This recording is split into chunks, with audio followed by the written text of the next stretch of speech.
मत पूछो कि मेरी मंजिल कहाँ है, अभी तो मैंने ये इरादा किया है, ना हारूंगा हौसला उम्र भर, ये मैंने किसी और से नहीं खुद से वादा किया है। गुड मॉर्निंग एवरीवन, कैसे हो आप सभी। आप सबका स्वागत है आपके अपने YouTube channel Sakir Pawar sir पर। अभी टॉपिक जो चल रहा है वो टॉपिक है औसत एवरेज, जिसकी 2 क्लासेज हो गई, आज तीसरी क्लास है।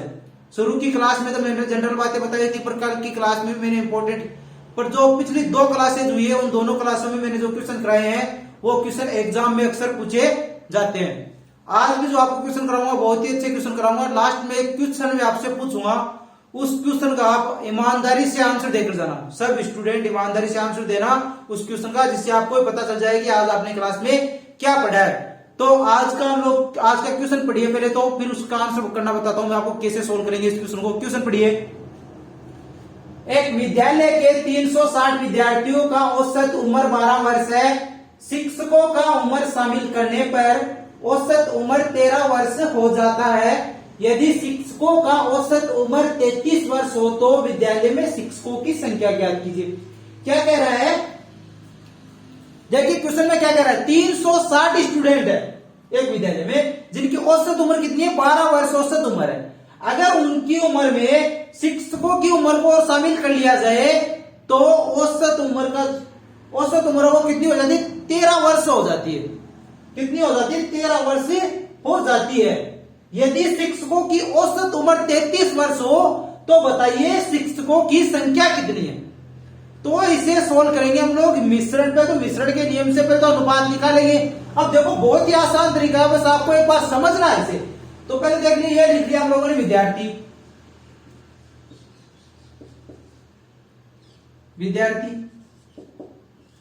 फिर कुल औसत उम्र आ जाती है, यहां पर कुल औसत उम्र आ जाएगी, ठीक है। और ये आ गई शिक्षकों की औसत उम्र। तो विद्यार्थी की औसत उम्र कितनी है, विद्यार्थी की औसत उम्र 12 वर्ष, और कुल औसत उम्र कितनी होगी, 33 वर्ष, 13 वर्ष हो गई। कुल औसत उम्र हो गई 13 वर्ष, और शिक्षक की औसत उम्र कितनी दे रखी है अपने को, 33 वर्ष। तो अब इनसे अनुपात कैसे निकालेंगे कि विद्यार्थी और शिक्षकों की संख्या का अनुपात हमें निकालना है कि कितने विद्यार्थियों में कितने शिक्षक है, या फिर वो हमें निकालना है कि विद्यार्थियों का अनुपात है शिक्षक का अनुपात, ठीक है ना, कि विद्यार्थी और शिक्षक का क्या अनुपात है। तो वह कैसे सोल्व करेंगे, देखना इसमें आपको बहुत ही आसान तरीके से सोल्व करेंगे। हम इस तरीके के क्वेश्चन को देखें ना, ये इस तरीके से सोल्व करेंगे इसको। तो ये तरीका क्या है आपको समझ में नहीं आएगा, पहले मैं आपको बता देता हूं। मिश्रण के नियम से पहले तो हम लोग अनुपात निकालेंगे। मिश्रण का नियम क्या है कि मान लो इन दोनों का पहले हम लोग सोल्व करेंगे, तो इनको आपस में घटा देंगे कि लेफ्ट वाले को घटाकर तो राइट साइड में लिख देंगे, और राइट वाले को घटा करके लेफ्ट साइड में लिख देंगे, आपस में घटा करके। तो इन दोनों को आपस में घटाएंगे और इन दोनों को आपस में घटाएंगे। तो जो इधर वाले इनको तो इधर लिख देंगे, इधर वाले को इधर लिख देंगे, लेफ्ट साइड वाले को तो राइट साइड में लिख देंगे और राइट साइड वाले को लेफ्ट साइड में लिख देंगे। आसान है ना, बहुत ही आसान है करना इसको। अब देखिए 33 माइनस 13 कितना आया, ये आ गया 12 नहीं 20 आ गया।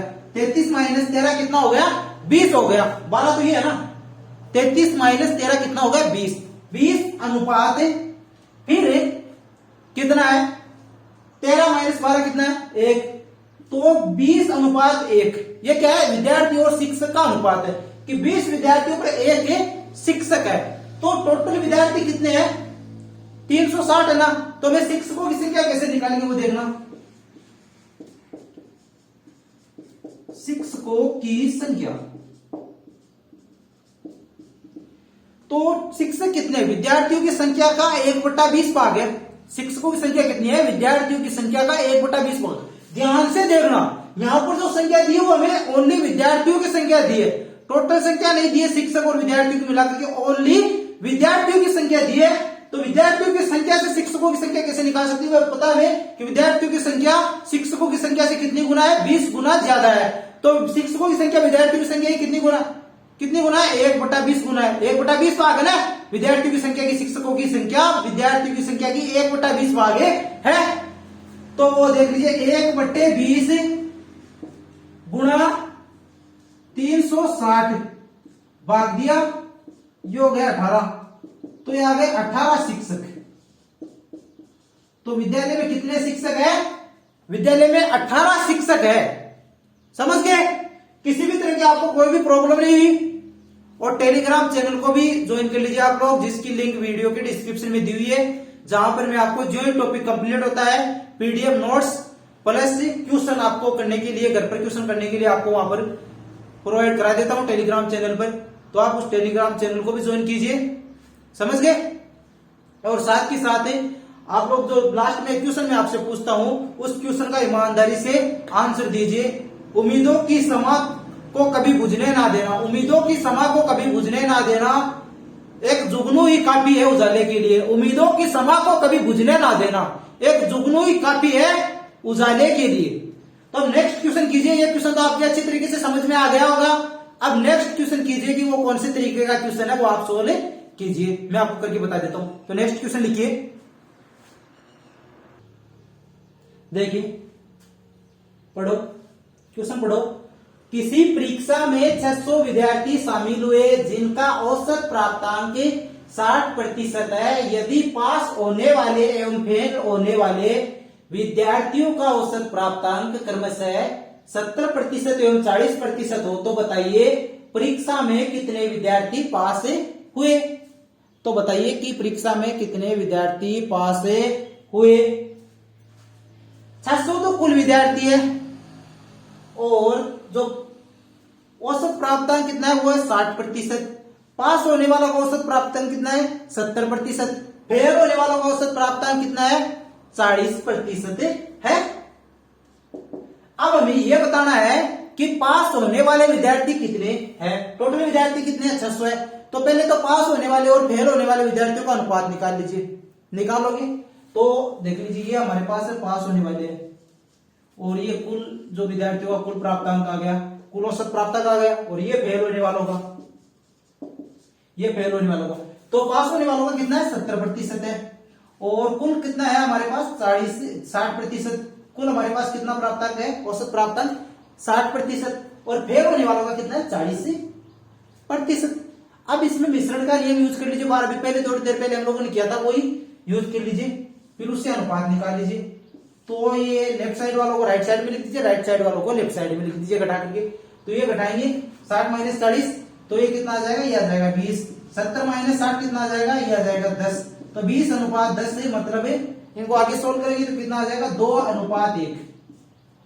तो पास होने वाले और फेल होने वालों का अनुपात कितना है 2 अनुपात 1। हमें क्या निकालना है पास होने वाले विद्यार्थियों की संख्या, पास होने वाले विद्यार्थियों की संख्या।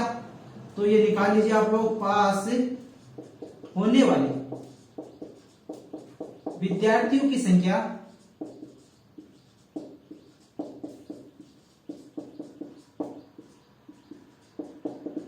पास होने वाले विद्यार्थियों की संख्या। तो पास होने वाले का अनुपात कितना है 2, ये 2 पर लिख दिया हम लोगों ने। फिर अब भाग किसका देंगे, अब देंगे 3 का भाग, 2 प्लस 1 का भाग, दोनों अनुपातों का जोड़ करके उसका भाग दे देंगे। तो ये दे दिया 2/3 और फिर जो टोटल हमारे पास विद्यार्थी है उससे गुणा कर देंगे। ये 600 से हम लोगों ने इसे मल्टीप्लाई कर दिया, इसका भाग दिया गया 200 बार। फिर 200 गुणा 2 कितना होता है, ये होता है 400। तो 400 विद्यार्थी पास हुए। अब मैंने यहाँ पर 3 का भाग क्यों दिया, पहले उस टाइम पर 20 का भाग क्यों दिया था, क्योंकि वहां पर ओनली हमें विद्यार्थियों की संख्या दी हुई थी, टोटल संख्या नहीं दी थी। यहाँ पर हमें टोटल संख्या दी हुई है और उसमें से पास होने वाले विद्यार्थियों की संख्या हमें निकालनी है। टोटल संख्या तो हमें दी है पर उसमें से हमें पास होने वाले विद्यार्थियों की संख्या हमको निकालनी है। तब मैंने क्या किया, पास होने वालों का अनुपात में टोटल अनुपात का भाग दे दिया और उस पूरे को गुणा कर दिया किससे, टोटल विद्यार्थियों से कर दिया ना। कुछ भी गलत नहीं किया, सब कुछ सही हुआ एकदम। ये 400 आंसर आ गया हमारे पास। पास होने वाले विद्यार्थी कितने हैं 400 है। अभी देखो मैं आपको यहाँ पर जो क्वेश्चन कराता हूँ ना, आप लोग उनके नोट्स बनाए करो। नोट्स बनाओगे तो आपको ही फायदा होगा। अभी आप तो आज तो आप क्लास ले रहे हो, कल आपको क्लास बार बार ढूंढना नहीं पड़ेगी ये कौन से में क्या।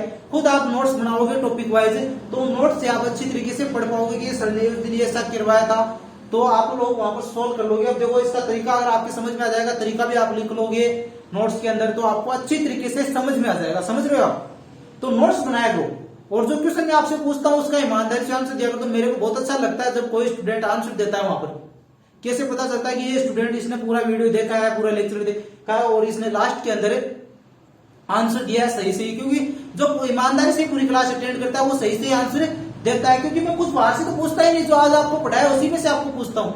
तो वही बच्चा आंसर दे पाता है जो कि पूरी क्लास अटेंड करता है, क्योंकि मैं पूरी क्लास में जितना पढ़ाया उसमें कहीं से भी क्वेश्चन आपको लास्ट में पूछ सकता हूं। तो आपका फर्ज ये बनता है कि आप लोग उस प्रश्न का आंसर जरूर दे कमेंट के अंदर। ठीक है बच्चों, अब नेक्स्ट क्वेश्चन कीजिए। क्वेश्चन पढ़ो, किसी समूह में 48 सदस्य हैं जिनका औसत उम्र 32 वर्ष है। यदि पुरुष एवं महिला सदस्यों का औसत उम्र क्रमशः 35 वर्ष एवं 27 वर्ष हो तो समूह में पुरुषों की संख्या कितनी है? क्या कह रहा है कि एक समूह है जिसमें टोटल कितने सदस्य हैं? 48 सदस्य हैं और उन सबकी औसत उम्र कितनी है? 32 वर्ष है। यदि पुरुष एवं महिलाओं की औसत उम्र क्रमशः 35 वर्ष और 27 वर्ष हो तो पुरुषों की संख्या हमें निकालनी है। तो पहले तो मिश्रण के नियम से पुरुष और महिलाओं का अनुपात निकाल लीजिए। निकालोगे ना, पहले अनुपात निकालना होगा आपको, तो मिश्रण के नियम से निकाल लीजिए। तो पहले तो देखो ये पुरुष, फिर ये कितना है? ये आपको टोटल सदस्य कुल सदस्य है, कुल सदस्य है ना, और ये महिला। अब देखिए इनकी औसत उम्र आपको लिखनी है, तो पुरुषों की कितनी है? 35 वर्ष है, और जो सभी की औसत उम्र वो कितनी है? 32 वर्ष है, और महिलाओं की कितनी है? 27 वर्ष है। तो लेफ्ट वाले को घटा करके राइट साइड में लिख दीजिए, राइट वाले को घटा करके लेफ्ट साइड में लिख दीजिए। तो ये हम लोगों ने इनको सोल्व करेंगे इसे। तो 32 माइनस 27 कितना होगा? 5 होगा, और 35 माइनस 32 कितना होगा? ये होगा 3। 5:3 हो गया। अब हमें क्या ज्ञात करना है? हमें ज्ञात करना है पुरुषों की संख्या। हमको ज्ञात करना है पुरुषों की संख्या। तो बहुत ही आसान तरीका है पुरुषों की संख्या ज्ञात करने का। पुरुषों की संख्या,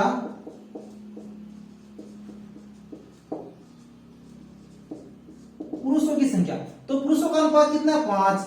टोटल अनुपात का योग करेंगे वो कितना होगा? 8। 5:8। फिर कुल सदस्य कितने हैं? कुल सदस्य हैं 48। तो 5/8 इंटू 48। 48 में 8 का भाग दिया, 8 छिके 48, तो 6×5 30 हो जाएगा। 30। तो पुरुषों की संख्या कितनी आ गई? पुरुषों की संख्या आ गई 30। पुरुषों की संख्या आ गई 30। मिश्रण के नियम से इसे सोल्व किया। आप लोग देखो, मैं आपको बता रहा हूं बार बार कि आप लोग नोट्स बनाया करो। नोट्स बहुत जरूरी है कि देखो किसी भी कंपटीशन की तैयारी करो तो आपको सबसे पहले तो ये पता होना चाहिए कि उसका सिलेबस क्या है। सिलेबस क्या है, फिर उसकी आप लोग अध्ययन सामग्री कहीं से भी इकट्ठी करो। चाहे आप लोग यूट्यूब पर भी आपको अध्ययन सामग्री मिल जाएगी, फिर कोई बुक खरीद लो, चाहे कुछ भी करो आप लोग, अध्ययन सामग्री तो आपको लेनी पड़ेगी। फिर आपको खुद के नोट्स भी बनाने जरूरी होते हैं। खुद के नोट्स भी आपको बनाने जरूरी होते हैं। एक होता है टाइमिंग का ध्यान, कि टाइमिंग का भी आपको ध्यान रखना होता है कि आप लोग इस तरीके के 5-10 क्वेश्चन करोगे तो आपका टाइमिंग अपने आप सही हो जाएगा। एक क्वेश्चन किया टाइम लग गया, 2 क्वेश्चन किया टाइम लग गया, पर 5-10 क्वेश्चन एक ही तरीके के आप लोग सोल्व करोगे ना तो आपको उस टाइप के क्वेश्चन में टाइम नहीं लगेगा। जितना टाइम आपको एग्जाम में एवरेज एक क्वेश्चन पर मिलता है उससे भी कम टाइम में आप गारंटी के साथ 90% क्वेश्चन को सोल्व कर दोगे। ये नहीं कहता 100% क्वेश्चन आपको उससे कम टाइम में सोल्व करोगे, नहीं। कई क्वेश्चन तो ऐसे आएंगे जिनका आपको एवरेज टाइम से भी थोड़ा ज्यादा टाइम मिल जाएगा, क्योंकि पेपर इस तरीके से बनाया जाता है। तो कई क्वेश्चन में आपको लग सकता है टाइम, पर ज्यादातर क्वेश्चन आपके 90% क्वेश्चन तो इस तरीके के होंगे जिनमें आप लोग कम टाइम में उसको सोल्व कर लोगे। जितना एवरेज टाइम आपको मिलता है उससे भी कम टाइम में आप उन क्वेश्चनों को सोल्व कर लोगे। तो अब नेक्स्ट क्वेश्चन आप कीजिए। अभी नेक्स्ट क्वेश्चन लिखिए, क्वेश्चन पढ़िए। ए, बी तथा सी की आयु क्रमशः 32 वर्ष, 36 वर्ष तथा 46 वर्ष है। औसत आयु ज्ञात करें। क्या कह रहा है कि ए, बी और सी नाम के कोई 3 व्यक्ति हैं जिनकी आयु कितनी है? एक की 32 वर्ष है, एक की 36 वर्ष है, एक की 46 वर्ष है। इन तीनों की औसत आयु ज्ञात कीजिए। तो मान देखो, मैंने आपको शुरू में एक बात बताई थी, बहुत ही काम की बात थी, इंपॉर्टेंट बात थी, वो रिपीट कर रहा हूं यहां पर कि माना औसत आयु। हम लोगों ने क्या मान लिया? माना औसत आयु। ये इतना बड़ा आपको लिखने की जरूरत नहीं पड़ेगी। तो फिर भी देखो, आप तो इतना लिख दीजिए माना औसत आयु, बस आपके दिमाग में लिख लीजिए, ठीक है ना। पेन चलाने का आपको दिमाग में लिखना भी आसान होता है ना। औसत आयु देखो ये हमारे पास कितनी है? देखो हमें एक क्वेश्चन में दिया है 32, 36 और 46। तो 36 को हम लोगों ने औसत आयु मान लिया, मानना है नहीं, मान लिया इसको एक बार। तो ये 36 को हम लोगों ने औसत आयु मान लिया। मानने में किसी का कुछ नहीं जाता ना, नहीं जाता। अब देखो इसके सापेक्ष बाकी के जो 2 है इनकी तुलना करेंगे। तो ये 36 से कितना कम है? ये है -4। 4 कम है ना, तो -4 हम लोग को लिख दिया। इसमें कोई फर्क नहीं पड़ रहा है, 36 खुद है तो इसका तो डिफरेंस 0 ही हो गया। अब इसके सापेक्ष तुलना करेंगे तो ये कितना है, ये 10 से ज्यादा है। 36 से कितना ज्यादा है, 10 से ज्यादा है। अब देखो इनसे आप लोगों को क्या देखने को मिला, तो 10 से -4 तो ये कितना हो गया, ये हो गया 6 प्लस का 6 आ गया। अब इससे क्वेश्चन को सोल्व करेंगे हम लोगों ने। 36 को तो हम लोगों ने औसत आयु मान लिया, अब इसके प्लस 6 और 6 अकेला तो है नहीं, ये डिफरेंस 6 अकेला का तो आ नहीं रहा, इन तीनों का आ रहा है, तो 3 का भाग दे दो, जितनी संख्या है उसका भाग दे दो, चाहे माइनस में बचे चाहे प्लस में बचे। ना बचता तो कोई बात नहीं, अपर आपके पास यहाँ पर बच रहा है, तो 6/3 कितना होता है, 2 होता है, तो 36 प्लस 2 बराबर 38। तो इनकी औसत आयु कितनी है, 38 वर्ष इनकी औसत आयु है। औसत आयु कितनी होगी, 38 वर्ष इनकी औसत आयु होगी। बहुत ही आसान तरीका है करने का। मान लिया किसी एक को भी आप लोग, ये नहीं 36 को माना, जो आपको अच्छा लगे उसे मान लो, जो आपको अच्छा लगे उसे मान लो, पर आंसर तो लास्ट में 38 वर्ष ही आएगा, समझ गए। 46 को मानोगे तो ये तो क्या हो जाएगा, माइनस का कितना होगा, माइनस का 14 हो जाएगा। ये कितना हो जाएगा, ये हो जाएगा माइनस का 10, तो ये -24 हो गए। फिर 46 से घटा दो, 24/3 कितना होता है 8, 46 में से 8 घटाओ 38 ही आए ना। अरे किसी को भी मानो, आंसर तो यही आना है लास्ट में। बस ये तुलना करने वाली बात आपके ध्यान में होनी चाहिए कि तुलना कैसे करेंगे, जो कम है उसको तो माइनस कर दो और जो ज्यादा है उसको प्लस कर दो, समझ गए। ज्यादा है उसमें तो आपको पता है कि प्लस 10 हो रहा है तभी ज्यादा है, वो कम है जगह क्या माइनस का 4 हो रहा है तभी वो कम है, समझ गए। किसी भी तरह की कोई प्रॉब्लम नहीं हुई तो नेक्स्ट क्वेश्चन लिखिए। क्वेश्चन पढ़ो। किसी वर्ग में 50 विद्यार्थी है जिनका औसत उम्र 15 वर्ष है। शिक्षक का उम्र शामिल करने पर औसत उम्र में 4 महीने की वृद्धि हो जाती है, तो वर्ग शिक्षक की आयु ज्ञात कीजिए। क्या कह रहा है कि एक समूह है जिसमें 50 विद्यार्थी है जिनकी औसत आयु कितनी है, 15 वर्ष है। उनमें एक शिक्षक को शामिल कर दिया तो उनकी औसत आयु में 4 महीने की वृद्धि हो जाती है। तो ये बताइए कि जो शिक्षक शामिल किया है वो शिक्षक की उम्र कितनी है। तो देखो शिक्षक की उम्र हमें निकालनी है, यहां पर शिक्षक की उम्र हमें निकालनी है। शिक्षक की उम्र अपने को निकालनी है, तो कैसे निकालेंगे। तो पहले तो जो औसत आयु है विद्यार्थी की वो लिख दीजिए, लिख दिया, बहुत ही आसान है लिखना।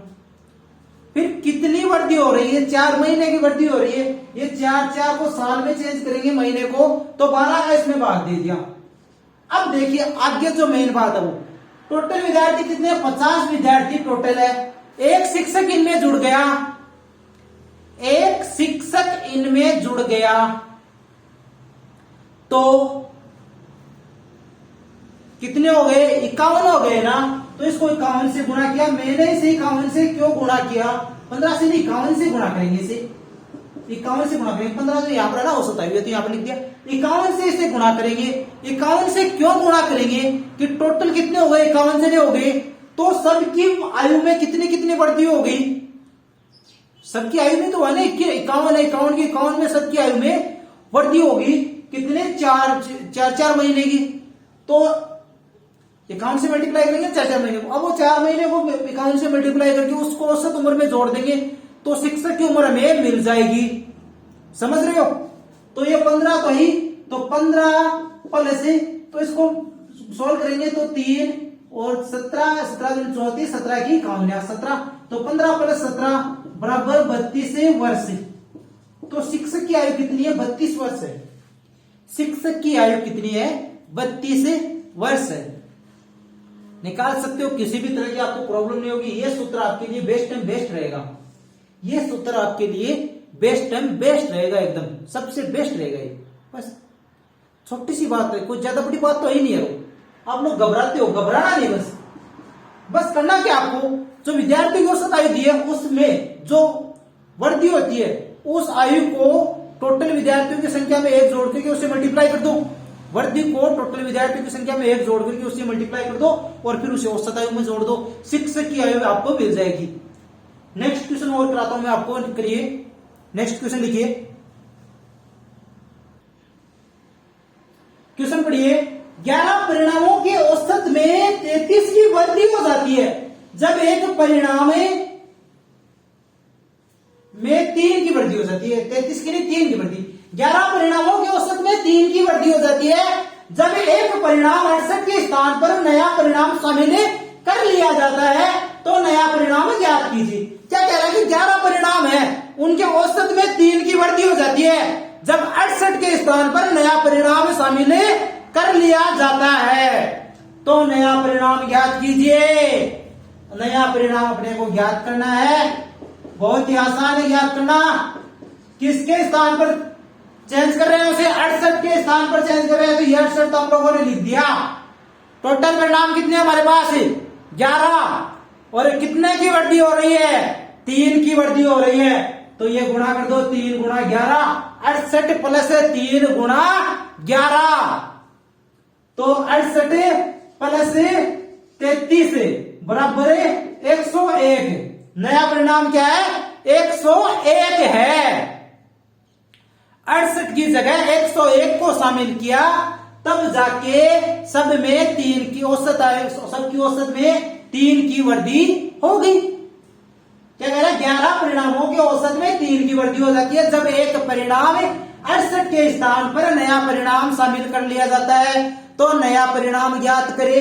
तो ज्ञात करना बहुत ही आसान है। किसके स्थान पर ला रहे हो? 68 के स्थान पर 68 लिख दिया। कितने की वृद्धि हो रही है? 3 की वृद्धि हो रही है। कितने परिणामों पर हो रही है? 11 परिणामों पर। 3 गुणा 11 प्लस 68 में क्या जोड़ दिया? 3 गुणा 11 जोड़ दिया, तो 68 प्लस 33 बराबर 101। बहुत ही आसान है, समझना आपको है, सोल्व आपको करना है, प्रैक्टिस आपको करनी है, मेहनत तो आपको करनी होगी। बगैर मेहनत आप ये सोचोगे कि मैं सफल हो जाऊंगा, नहीं बच्चे, नहीं बेटा, किसी भी हालत में सफल नहीं होगा बिना मेहनत के। मेहनत तो आपको करनी ही होगी। अगर आपको कंपटीशन एग्जाम फाइट करनी है, नौकरी आपको लगना है, तो आपको मेहनत तो आपको करनी होगी। बगैर मेहनत आप नौकरी नहीं लग सकते, क्योंकि धीरे धीरे कंपटीशन बढ़ रहा है। क्योंकि आपको पता ही है कि नौकरी लगने वाले तो चंद बच्चे होते हैं, पर तैयारी करने वाले बहुत ज्यादा बच्चे होते हैं, लाखों की संख्या में वैकेंसी निकलती है। 5,000 10,000 फॉर्म लगते हैं, 10 लाख 15 लाख, समझ गए? सुन पा रहे हो ना आप लोग? फॉर्म बहुत ज्यादा लगते हैं, और वो फॉर्म आपको पता है इस साल वो बच्चे, बाकी के बच्चे बच गए, लाखों बच्चे, फिर आगे और आपके बाद में और भी आपके छोटे भाई बहन आएंगे आगे। आप अगर इस बार आपका सिलेक्शन नहीं हुआ, आप देखोगे अगली बार हो जाएगा, अगली बार और ज्यादा कंपटीशन बढ़ जाएगा, और स्टूडेंट जुड़ जाएंगे उनमें, तो कंपटीशन तो बढ़ेगा ही। तो आप ऐसे क्यों सोचो कि मेरा नेक्स्ट बार ये सोच के तैयारी ये सोच के करो कि मेरा इस बार सिलेक्शन होना चाहिए, मैं कोई भी कमी नहीं छोड़ूंगा मेरा सिलेक्शन होने में। ये साल मेरे लिए लास्ट साल है, फर्स्ट साल भी मेरे लिए यही है और लास्ट साल भी मेरे लिए यही है तैयारी करने की। तब आपका सिलेक्शन निश्चित होगा जब आप ये मान लोगे मेरे पास तो लास्ट मौका है, मेरे को इस बार सिलेक्शन लेना है किसी भी हालत में, तो आप मेहनत करो जी जान से, तो आपका सिलेक्शन पक्का होगा। तो नेक्स्ट क्वेश्चन कीजिए अभी, क्वेश्चन पढ़ो। किसी कार्यालय के 45 कर्मचारियों का औसत मासिक आय 7500 रुपए है। यदि मैनेजर का मासिक आय शामिल कर लिया जाता है तो औसत मासिक आय में 120 रुपए की वृद्धि हो जाती है। तो बताइए मैनेजर का मासिक आय कितना है? क्या कहा है कि 45 कर्मचारी किसी ऑफिस में काम करते हैं, उनकी मासिक आय कितनी है? 7500 रुपए, 7,500 रुपए उनकी मासिक आय है। अगर उनकी मासिक आय में औसत मासिक आय उनकी कितनी है? 7,500 रुपए है। 45 कर्मचारियों की औसत मासिक आय 7,500 रुपए है। अगर उनकी मासिक औसत मासिक आय में मैनेजर की आय और जोड़ दे तो 120 रुपए की वृद्धि हो जाती है। तो औसत मासिक आय में 120 रुपए की वृद्धि हो जाती है। तो तब बताइए मैनेजर की मासिक आय कितनी है? मैनेजर का मासिक आय कितनी है? तो मैनेजर की मासिक आय, तो ये लिख लीजिए, देखो मैनेजर की मासिक आय, मासिक यानी कि एक महीने की आय कितनी है मैनेजर की? तो औसत आय कितनी है? वो तो है 7,500 प्लस मैनेजर को जोड़ने पर कितने हो गए? कितने बंदे हो गए? पहले तो 45 थे, मैनेजर को और जोड़ दिया तो 46 हो गए। वृद्धि कितने की हो रही है? 120 रुपए की हो रही है। औसत मासिक आय में कितनी वृद्धि हो रही है? 120 रुपए की वृद्धि हो रही है। तो यह लिख दिया 120 और गुणा 46, तो 7,500 प्लस 120 को 46 से मल्टीप्लाई कीजिए, 120 को 46 से मल्टीप्लाई कीजिए, आपके पास आएगा 5520। जोड़िए इनको, आ गया 13,020 ये मैनेजर की मासिक आय है। निकाल लिया, सूत्र बहुत ही आसान था। अब आपको करना क्या है, क्वेश्चन में आपको घर पर करने के लिए दूंगा, उस क्वेश्चन का आप लोग ईमानदारी से आंसर करके बताना मेरे को, ईमानदारी से आंसर करके कमेंट में बताना, जिससे आपका भी निकल जाए कि आज आपने क्या सीखा या क्या नहीं सीखा। आपने जो सीखा है वो आपको याद हुआ या नहीं हुआ, पता चल जाएगा अभी। तो आंसर करके बता दीजिए जल्दी से। क्वेश्चन पढ़िए, 5 व्यक्तियों में से एक 60 किलोग्राम भार वाले व्यक्ति के स्थान पर नया व्यक्ति आने से इनके औसत भार में 1 किलोग्राम की वृद्धि हो जाती है। नए व्यक्ति का भार क्या कह रहा है कि 5 व्यक्ति है, जिनमें से एक 60 किलोग्राम का व्यक्ति के स्थान पर कोई नया व्यक्ति आ जाए ना, तो इनके औसत भार में 1 किलोग्राम की वृद्धि हो जाती है। तो ये बताइए कि जो नया व्यक्ति आया है उसका भार कितना है, ये आपको बताना है। और ये कौन करेगा, आप खुद सोल्व करोगे इसको, और कमेंट के अंदर इसका आंसर दोगे, दे दोगे ना सभी लोग आंसर। अगर आपको आज की क्लास पसंद आई है तो वीडियो को लाइक कीजिए, चैनल को अभी तक सब्सक्राइब नहीं किया तो चैनल को भी सब्सक्राइब कर लीजिए, और बेल आइकन को दबा दीजिए, जिससे आपको नोटिफिकेशन टाइम टू टाइम मिलता रहे। क्लास का टाइमिंग सुबह 6 बजे का रहेगा।